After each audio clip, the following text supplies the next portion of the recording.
This is Donald Parham. You're listening to Chargers Unleashed, part of the LAFB Network. Stay jiggy.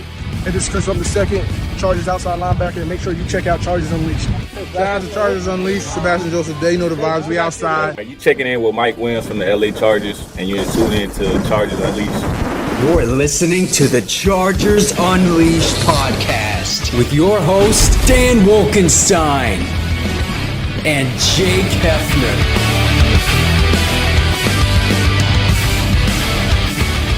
Welcome to another edition of Chargers Unleashed. Jake Hefner and Dan Wolkenstein here with you from the LAFB Network. Today's show, of course, being brought to you by BetOnline, Charger Bolt Family, Rock Solid Sports Memorabilia, and Athletic Greens.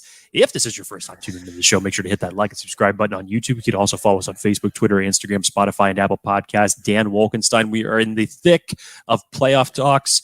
Chargers go on the road to face the Jacksonville Jaguars. First round of the wild card playoff weekend is upon us.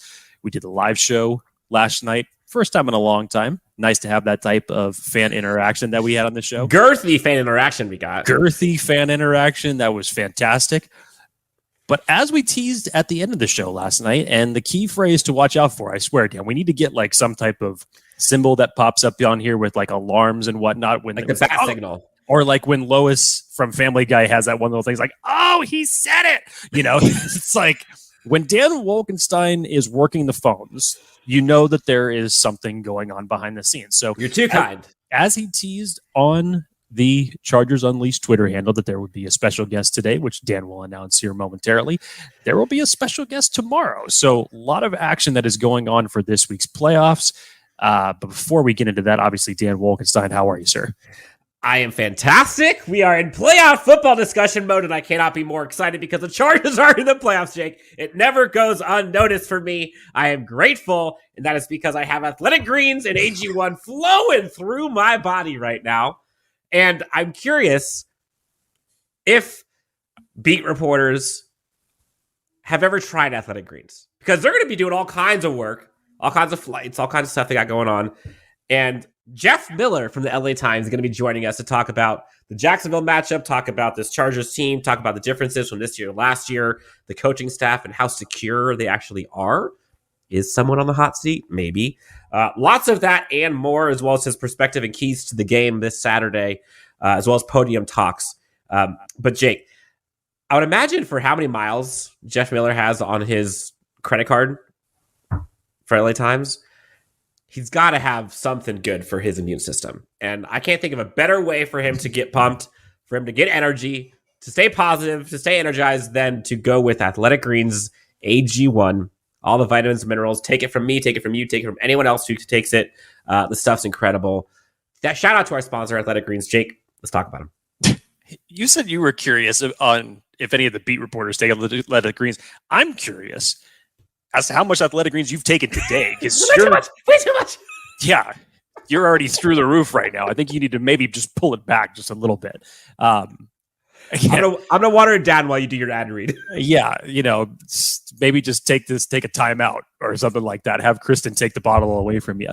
But if you guys have been watching this show long enough, you know that for the last 2 months, Dan and I have been taking Athletic Greens right now. If you're the optimist that is looking to become the ultra optimist that is Dan Wolkenstein, Athletic Greens has definitely helped him in that regard. But from my standpoint, guy pushing 40, still like to stay in shape, go to the gym. And for someone whose diet has been absolutely horrible, I can still say that to this day. It is absolutely horrendous. In terms of all of the things that I should be eating, Athletic Greens has it all as far as the vitamins, minerals, essential nutrients that I need on a daily basis. And right now, just to let you guys all know, to make it easy, Athletic Greens is going to be giving away a free 1-year supply of immune-supporting vitamin D and 5 free travel packs with your first purchase. And all you have to do is go visit athleticgreens.com/Chargers Unleashed. Again, that is athleticgreens.com/Chargers Unleashed to take ownership over your health and pick up the ultimate daily nutritional insurance. The one and only Jeff Miller from the LA Times joins us next on Chargers Unleashed. Well, it is officially playoff football for these Los Angeles Chargers. Special guest episode, friend of the show, Jeff Miller from the Los Angeles Times has been gracious enough with his time to join us here on Chargers Unleashed to talk about this upcoming game that has so many storylines, so many things excited to talk about. Jeff, welcome to Chargers Unleashed again. How are you? I'm doing fantastic, and it's really great to be on. I know I'm such a friend of the show that I got asked to come back from training camp until the playoffs. The entire season went by, and you guys never bothered to reach out. That's okay. Actually, that's not even true because you did reach out. I wasn't going to say it. And to be fair, you did reach out a couple of weeks ago, and I completely dropped the ball. And after agreeing to appear, I didn't appear. So, but no, it's great to be on here. I love it. So okay, you don't answer my calls. Jake doesn't answer my calls. Sometimes my wife doesn't answer my calls. Hey, it's going around. It's fine. It's fine. But hey, lots to discuss. Obviously, we want to talk about the Jags matchup. We want to talk about some of the latest discussions on the podium. Staley just came out there with some news on Rashawn Slater. We'll probably get to talk about kind of the impact of these playoffs on the coaching staff, as well as kind of comparing and contrasting this year's team and kind of the vibe versus last year's. But Jeff, it is currently Tuesday afternoon. The podium just got wrapped up with Brandon Staley. What are some of the kind of highlights or discussion points or key themes you got from the interview with Brandon Staley? Well, the news was regarding Rashawn Slater, who the Chargers are opening the 21-day window to possibly have him come back and play. Staley did say he's not playing this week, but he, if they win Saturday, I wouldn't be shocked if he was available the next week. So that's the news that came out of it. Nothing real big updates in terms of Mike Williams. We'll know here. They're going to practice basically twice this week, Wednesday, Thursday, a walk through Friday, I suspect, before they leave. But it'll pretty much just be those 2 days of practice, and we'll have a better idea with Mike then. But so no real update there. And then Joey Bosa is supposed to be full in practice. He has dealing with his groin thing a little bit. And I think, I'm just trying to think news-wise, that was pretty much the guts of it. Kenneth Murray should be fine at that stinger, but and then it was just a lot of playoff talk and a lot of, we got a first-time playoff coach going against a guy who won the Super Bowl. So just another one of the many storylines you talked about. But yeah, it was just a lot of playoff talk, what you'd expect for a team that. Is entering where we thought they'd be, just probably didn't take the path we thought they'd take to get there, right? And Jeff, kind of just delving into that situation, because obviously with the big game this week, first time the Chargers are going back to the playoffs since 2018, first time for Justin Herbert to be there, and obviously Brandon Staley as a head coach. And, we've been talking about this all throughout the season, because the one thing that has been consistent with this team at times is inconsistency. And whether that you look at the deficiencies from the defense on the running game, as far as yielding so many yards, you look at some of the inconsistencies and even criticism that's come up within the media as far as the offensive play calling goes. But in your opinion, just, picking your brain on this a little bit, as far as going into this week specifically, obviously playoffs, brand new game, everybody's at 0-0 at this point. What do you feel like are just some of the keys as far as what the Chargers have established through the regular season, what's worked, and what they should be carrying into this playoff game if they want to get out of there with a W against Jacksonville? Yeah, you said it regarding the inconsistency. What's weird about this team, and Charger fans can appreciate this, is the most consistent thing this season has been the special teams, right? And the offensive defense have both been wildly up and down, and yet this, the special teams, which has been a bugaboo for years, that's kind of been the most consistent thing. But the thing about this team, if you look at, you want to evaluate, can this team win a game? They certainly can win this weekend. Could they win next weekend? They could. They have the talent. The three things that they have to, in terms of trying to think, hey, can this team make a run? They have to overcome three really major things. One of them is that inconsistency on both sides of the ball. Two is they can't stop the run, and three, they can't run the ball. And those second two are, we all know in the playoffs can make a huge difference in terms of putting a team away or establishing something in the middle of a game when you can, run the ball at somebody, or you can force a team to get one-dimensional by stopping the run. This team has had a hard time doing both those things. So those three elements I think are really stacked against this team. And for these guys to make any kind of run, they're going to have to really overcome three pretty major obstacles, in my opinion. How important, and I think about like the AFC and honestly just the entire NFL playoff picture, and there's the talent level at quarterback position is insane, and the future's bright. Jake and I talk about it all the time. But looking at a team like the Chargers, where they have it so like, top 5, top 3 passing team, bottom 2 or 3 rushing team, how important is that come playoff time? Because like you see a lot of teams will just throw 50 times, and you'll see Tom Brady do it all the time, where he'll kind of use the passing game as running game at times. So like, is that as much of like a glaring concern come playoff time? I think what it can be is you can win a game or two that way. I agree completely with what you're saying. You don't have to be 50, run the ball half the time, throw the ball half the time to win a playoff game. I think, to win a Super Bowl, there's going to come a point where you have to run the ball, and you're going to have to. I think it'd be really hard. You can't run and shoot your way to a Super Bowl, I don't think. And especially in the situation, they got to win 4 games, and so I do think at some point they're going to have to run the ball. And I think what we've seen this last few weeks here is this red zone where they're just pounding the ball all of a sudden. I think that's kind of their way of not only trying to fix some of the red zone issues, but also try to establish, and not just around the league, but also in this building, as I'm sitting in the Charger facility here, that we can do this. Like, we can run when we have to, we can run it. And so I do, while I agree with the idea of what you're saying, I do think there's something to that. But to be a championship team, I think at some point you've got to be able to, you're going to have to run the ball and to win a game and to win a key moment in the game. Yeah, and I think the part that is probably lost too is how important it is for the defense for a run game to be established and allow your defense to like sit and take a breather for a second.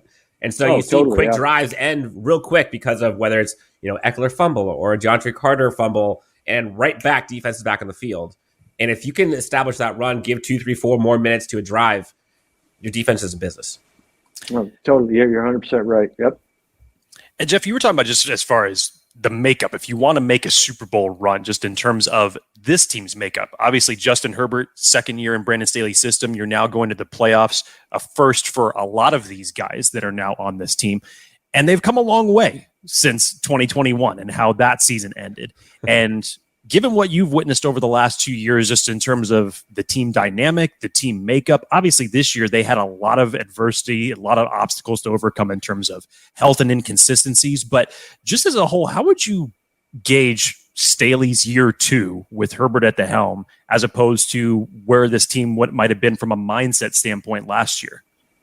Yeah, last year everything was so new around here, especially because of Staley and all the coaches. It was all sort of a feeling out, kind of a growing, getting to know everybody kind of season, and it turned out they ended up being pretty good. And then we saw they had a chance. They started the year really well, and then at the end they still had a chance. And that was a little more. I would think of that season as sort of almost like it was kind of like a bonus that they were in that position they were at the end. This year, totally different, as we all know. Like, they came into the season, everybody was expecting this team to make the playoffs. So it's a completely different. They came at this season totally different than the year before, and so this team was supposed to make the playoffs, and none of us thought they would make it the way they did, and just have to deal with all the injuries, and then to be a team that really, at times, really was inconsistent and struggled on offense.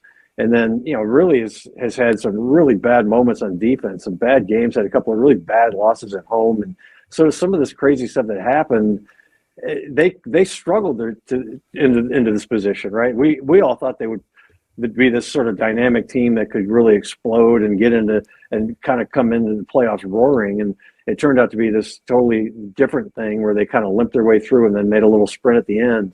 So, really totally different seasons, and what they're completely different. These perspectives on these seasons were totally different, and they both ended up. It's funny. After all of this, they were one game better this season at the end, right? They won one more game than they won last year. And so it feels a lot different and it seems a lot different, but it's funny how in this league, the seasons happen and the movement sometimes isn't as great as we thought it would be. Chargers definitely benefited from the 18-week season this year. Yes. Now, one of the things, and I want to get real here for a second. We're talking to Jeff Miller with the LA Times. Here we go. Hang on, Jake. Here we go. Hold on to your britches. So, Man, there has been lots of talk from outside the building and from some reporters about kind of what has kind of hindered or hampered this Chargers team. We talk about the inconsistencies that we've seen. Obviously, injury plays a big part. Why is it, though, that you mentioned like the struggles? Like, do you put that on coordinators? Do you put that on players? I'm sure there's a little bit of both, but like, do you see issues that maybe the team really hasn't been allowing us to, allowing us to kind of breathe out as much? Like, is I guess maybe the question is, like, is Lombardi on as much of a hot seat as I think a lot of people think or feel? I think Joe is, yeah. I think, it's some of the stuff, it's hard, especially in the social media world that we live in now. A lot of times you sort of get sucked into that and it's hard. You got to remind yourself that there's a reality too to this, and it's not on Twitter necessarily. I don't want to be the guy that bashes Twitter because there's some great things about Twitter, but we all know what that world is. Yes. And a guy is coach of the year one series and everybody wants him fired the next series. It's not the next game. It's not a month later. It's the next series. Sound familiar, Jake? World. Sound familiar? Fickle world, man. What can I say? It's a fickle world. It's incredible how things change, right? But I do think that, I think there's some questions about Joe, and I think it's valid. Just some of it, when you look at a guy like Doug Peterson, everyone praises his play calling and some of the stuff they do. I was talking to a reporter in Jacksonville yesterday, and they said, once Peterson got there, it's been a totally different offense this year. Everything looks different. It seems the play calling, he was telling me in every game, there's plays that you think, man, that was great. That was a great idea, a great concept, great. They had that, they can see that well, everything. And, there hasn't been a ton of that with Joe. And it's a little bit unfair, some of it, because, the stuff about why aren't they throwing the ball deep? We all heard that. And, we all know, I mean, the three of us could be lined up at wide receiver. That's how they can't get, they have nobody to get deep. When Mike Williams isn't on the field, there's nobody who's going to get deep. Like, just stop thinking about that. Like, they can't. He's the only guy in this team they can throw. Herbert can drop back and throw a bomb to have any chance of it being completed. So that's the NFL though. And when things don't go as well as they're supposed to, when an offense, you have Justin Herbert and maybe isn't as consistent, isn't as productive as it's supposed to, it comes down to a lot of times the coaches, the coordinators, because you know how it is. You can't fire all the players, so you got to make a change with one guy. And that's what you see all the time in the league. You're seeing it all over the league the last couple of days where people now are losing their jobs. And I do think, but yeah, in a really wordy answer here, I do think I think the pressure on Joe, not pressure, but I think the questions about his job are legit. And if they lose this game on Saturday and it doesn't go well, I would not be shocked one bit if they make a change at offensive coordinator. Now, piggybacking off that for a second, Joe, because I was telling Dan on the show yesterday that I really felt the last 2 weeks, as far as the offensive game plan from Joe Lombardi, has actually been pretty good. I thought gearing up for those playoff runs, you had those tough weeks offensively in the game against, you had your spurts against the Indianapolis Colts. You didn't look as efficient as you probably would have liked to against the Tennessee Titans, but against the Rams and even in a loss to Denver, I thought offensively, despite a few turnovers from some bad timely fumbles, that the offense looked good. It looked sharp. Justin Herbert looked good. Gearing up to this playoff run, that was what I really wanted to see. So I know you were mentioning as far as one of the biggest keys to this game, especially from the offensive standpoint, was running the ball. But is it going back to, and you kind of touched on it, you don't necessarily need to have a balance of 50-50, but we've seen those moments when Justin Herbert's at his best, when he gets to run bootlegs outside the pocket and get him mobile. And it's been a while since we've actually seen him use his legs to escape for a first down and really confuse a defense. So just from Justin Herbert's perspective, and this being his first playoff game and looking at this matchup against Jacksonville, from his seat and Lombardi's seat, what's the best way that the Chargers can go about attacking this game on Saturday? Yeah, I think you're right. We've said it. A few of us in the press box have wondered all season. Once Herbert was okay over the rib cartilage injury, we've kind of sat up there at times and wondered, like, why is he just drops back and sits in the pocket? And we all know, and the Chargers know. Trust me. Like Joe Lombardi earlier this year talked about how when they get Justin on the perimeter, how dangerous that is and how tough that is to defend. And you see it all in all these quarterbacks that can move. You see it all around the league, right? And the Chargers have a great one who can do it. So there's been plenty of games, believe me, where some of the writers up there, we look at each other like, why are they not moving Herbert? Like, get him on the run. And that seems like such an effective way to use him. And he's so good at it. And he gets his body moving. And it doesn't affect his accuracy. It doesn't affect his arm strength. It just, if anything, it gets better, it seems like. So I would think if I was the Chargers, that's the kind of stuff I'd want to do. I mean, Jacksonville's defense is, that's kind of their Achilles heel. I mean, their defense isn't great. We know they have a really good quarterback, quarterback 2 who's playing really well, and their offense is fast and they can do some stuff. Their defense is, this could very easily be, a 38-35 kind of game because, we've seen on the Chargers, they can give up some big plays. The Jacksonville's the same way. So I'm with you. I'd love to see Herbert get on the move some and that running game thing, they don't have to run for 150 yards, but they just need to be able to run enough and have to be a threat to open up more of that passing game. And if they can do that, and that will only help Herbert more. But yeah, I'm with you. I think if they can get him on the run and get him outside the pocket and all that stuff, to me, it looks really good when they're doing it, and he does it so well. We're wrapping up with Jeff Miller from the LA Times. And it's interesting. You kind of mentioned some of the statistics and some of the kind of trends for this Jacksonville team. The defense, 28th in passing yards allowed, 12th in rushing yards allowed, middle of the road in blitzing, although they do have the 4th most QB pressure in the NFL. But something to keep in mind, 5th most missed tackles. How would you attack this defense? Would you, because they are so relatively poor against the pass, does this kind of match up well for, all right, we'll let Justin rip? It does. It seems, it really does seem like a pretty good matchup for the Chargers offense. And the other thing Jacksonville is not good at, they're not good on third down, and the Chargers are one of the best in the league on third down. So, that is another thing that would seem to work in the Chargers' favor. So this is one of the, I think the Chargers are going to score in this game. What's going to determine it is the Chargers is going to be on defense. If they play defense like they played against the Dolphins, they can beat anybody. And that was an unbelievable performance. If they can come up with something like that on Saturday, there's no way they'll lose this game. I don't think, because I don't think Jacksonville's defense is good enough to stop these guys consistently. And he mentioned it, and this is probably, I think, the other part that I think is more important in my eyes is kind of looking at the other side of the ball. And can the Chargers defense hold up to this Jacksonville offense? Who, for folks who don't know, the Jacksonville offense, you heard Brandon Staley talk about it, is incredibly balanced.